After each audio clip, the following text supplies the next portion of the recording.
দুর্ভাগ্যজনক হলেও সত্য যে একটা কারিগরি শিক্ষা বোর্ডের চেয়ারম্যান এবং তার পরিবার বলতে সিস্টেম অ্যানালিস্ট, পরীক্ষা নিয়ন্ত্রক, সচিব, আরও অনেকে মিলে সিন্ডিকেট বানিয়ে তারা যেভাবে জাতির সাথে প্রতারণা করেছে, শিক্ষা ব্যবস্থার মানদণ্ডকে ভেঙে দিয়েছে এবং জালিয়াতির ঘটনা ঘটিয়েছে, এটা আসলে আমাদের সাধারণ মানুষ তথা বাংলাদেশের মানুষের কাছে এটা কাম্য হতে পারে না। কারিগরি শিক্ষা বোর্ডের হাজারো হাজারো সার্টিফিকেট, মার্কশিট টাকার বিনিময়ে অবৈধভাবে বিক্রি করে সেগুলি আবার অনলাইনে ভেরিফাইড করে আপলোড করে দেওয়ার মতো জঘন্য কেলেঙ্কারি ঘটনা কিন্তু ঘটেছে এবং ইতিপূর্বে কখনো এগুলি ঘটে নাই। সেই সংক্রান্ত আমরা ঘটনাস্থলে কিন্তু আপনাদের নিয়ে আমরা গিয়েছিলাম পাইকপাড়ায়। সেই পাইকপাড়া ডিসি, লালবাগ বিভাগ, আমি সহ আপনারা অনেকেই ছিলেন।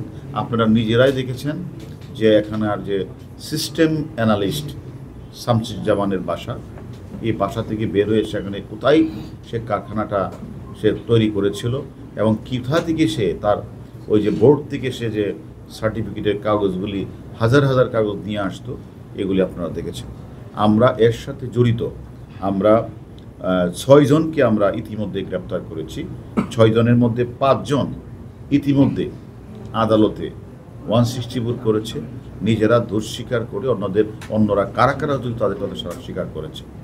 এবং সেখানে সেই সংক্রান্ত বিষয়ে আপনারা সেটাও জানেন, আমরা চেয়ারম্যান সদ্য যে মানে কারিগরি শিক্ষা বোর্ড থেকে যে সদ্য যে মানে ওএসডি হয়েছেন, ওনার ওয়াইফকেও আমরা গ্রেপ্তার করেছি এবং ওনার ওয়াইফও কিন্তু স্বীকার করেছেন যে সিস্টেম অ্যানালিস্টের কাছ থেকে সে টাকা গ্রহণ করেছে এবং তার কথা এবং সিস্টেম অ্যানালিস্টও আদালতে 164 করেছেন। তার তদন্তের ধারাবাহিকতায় কিন্তু আজকে আমরা কারিগরি শিক্ষা বোর্ডের চেয়ারম্যান এবং আমরা পরীক্ষা নিয়ন্ত্রককে আমরা জিজ্ঞাসাবাদের জন্য ডিবি অফিসে নিয়ে এসেছি এবং আনার পরে আমরা তাদের কাছে যে বিষয়টা জানতে চেয়েছি যে সার্টিফিকেট চুরি করার নির্দিষ্ট ওয়েব পেজ সাইটে পাসওয়ার্ড ব্যবহার করে আপলোড করা নানা রকম অনিয়মটা সংঘটিত হয়েছে দিনের পর দিন, মাসের পর মাস। এবং উনি একজন চেয়ারম্যান, তাই না? উনি এই প্রতিষ্ঠানের নির্দেশনা দেন, লিডারশিপ দেন। সেই প্রতিষ্ঠানে থেকে কাগজ নিয়ে যাচ্ছেন, সিসিটিভি আছে, তারা দেখছেন। আবার ওনার পরীক্ষা নিয়ন্ত্রক মাসের পর মাস ওই যে পরীক্ষা যে সার্টিফিকেটগুলিতে সিগনেচার করে যাচ্ছেন, তার সাথে ওই যে কলেজের বা বিশ্ববিদ্যালয়ের যে সকল পরীক্ষার সাথে মিলিয়ে দেখা, সাইন করার সময় মিলিয়ে দেখবে যে ওই স্কুল থেকে কয়জন পাস করেছে আর আমি কয়টা সার্টিফিকেট ইস্যু করলাম, উনি এটাও দেখলেন না।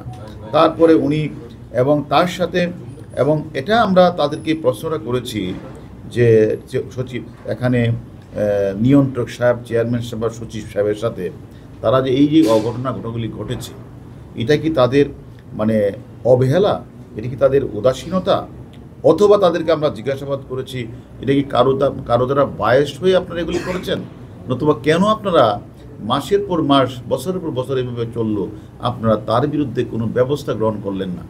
উনি তখন সেই যে কথাটা বললেন এবং যে এই যে কথাটা বললেন যে আসলে এটা আমি আসলে আমার লোকবল কম ছিল।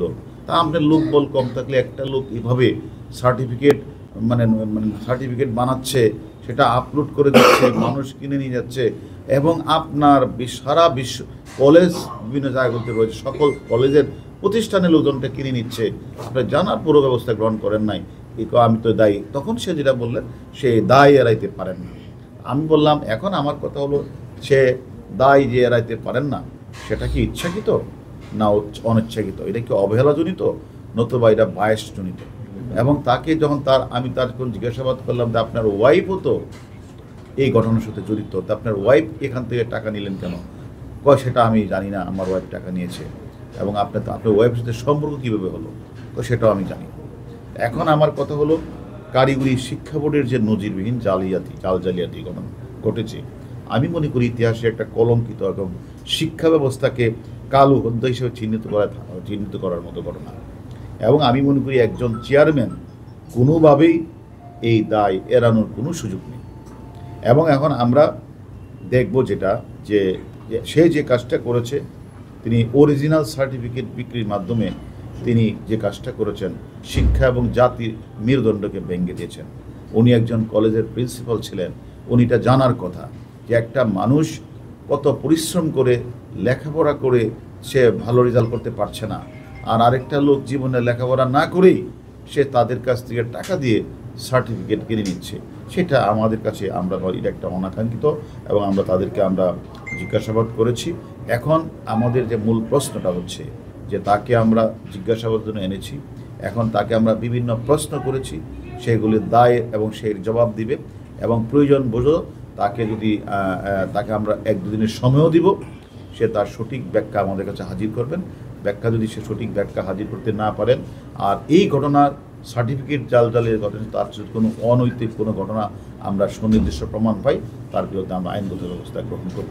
দুর্ভাগ্যজনক হলেও সত্য যে একটা কারিগরি শিক্ষা বোর্ডের চেয়ারম্যান এবং তার পরিবার বলতে সিস্টেম অ্যানালিস্ট, পরীক্ষা নিয়ন্ত্রক, সচিব, আরও অনেকে মিলে সিন্ডিকেট বানিয়ে তারা যেভাবে জাতির সাথে প্রতারণা করেছে, শিক্ষা ব্যবস্থার মানদণ্ডকে ভেঙে দিয়েছে এবং জালজালিয়াতির ঘটনা ঘটিয়েছে, এটা আসলে আমাদের সাধারণ মানুষ তথা বাংলাদেশের মানুষের কাছে এটা কাম্য হতে পারে না। তাই আমরা একে একে যারা এই ঘটনার সাথে জড়িত তাদের প্রত্যেককে আমরা আইনের আওতায় নিয়ে আসবো। এই বিষয়ে কাউকে আমরা ছাড় দেব না। অবৈধ বিক্রি করে অনলাইন ভেরিফাইড তারা আপলোড করছে, আবার তারা চেয়ারম্যান মহোদয় এবং সেখানকার পরীক্ষা নিয়ন্ত্রক, সচিব, তারা জানার পরেও তারা তার বিরুদ্ধে কোনো ব্যবস্থা নিলেন না। সেটা কি তার অবহেলা? এটা কি তার অনিচ্ছাকৃত? না, এটার সাথে তার কোনো যোগ সাজস ছিল বা এটার সাথে কোনো লেনদেনের সম্পর্ক ছিল? সেগুলি আমরা আরেকটু তদন্ত করব। তদন্ত করে যদি আমাদের কাছে মনে হয় সে একদিকে তো দায় এড়ানোর প্রশ্নই নাই, এটা তো প্রশাসনিক ব্যবস্থা তার বিরুদ্ধে গ্রহণ অলরেডি করেই ফেলেছে, সে অলরেডি ওএসডি হয়ে গিয়েছে, তারপরেও আমরা বাকি জিনিসগুলি আমরা তদন্ত করব। কারণ তিনি প্রতিষ্ঠানের প্রধান, কিন্তু তিনি নির্দেশনা দেন, তিনি নেতৃত্ব দেন, তিনি সব কিছু ঠিক করেন।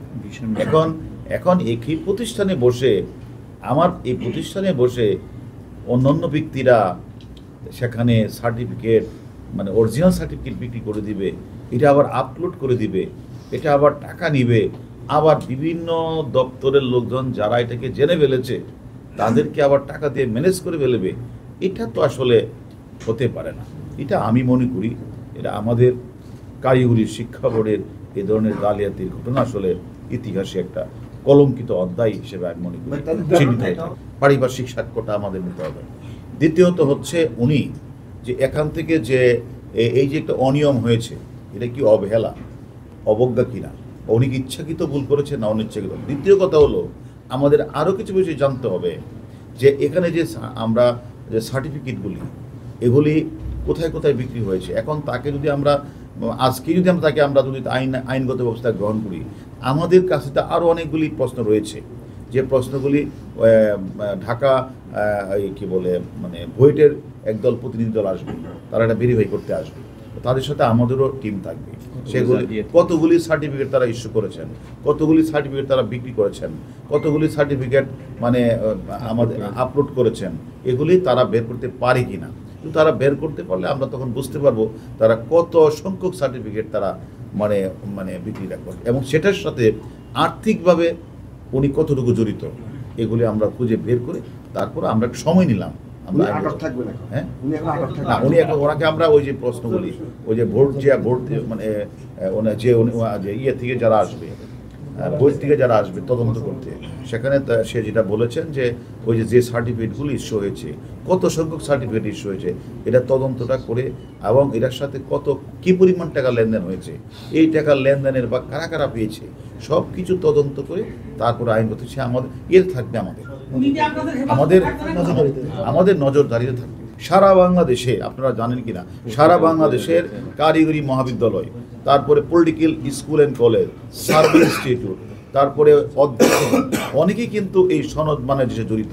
আমরা তাদেরও তো খোঁজখবর নিতে হবে। তারা যে সার্টিফিকেটটা নিয়েছেন, তারা কি চেয়ারম্যানকে টাকা দিয়েছেন, তারা কি পরীক্ষা নিয়ন্ত্রক দিয়েছেন, না সচিবকে দিয়েছেন, অথবা সবাইকে অ্যাভয়েড করে শুধু সিস্টেমের সাথে যোগাযোগ করেছেন? এটা তো আমাদের একটু সময়। যারা অন্যায় কাজটি করেছেন তারাও জড়িত। কারণ এখন যদি কেউ রক্ষক হয়ে যদি কেউ বক্ষকের দায়িত্ব পালন করে আর সরিষার ভিতরে যদি ভূত থাকে, তাহলে কাউকে ছাড়তে হবে না।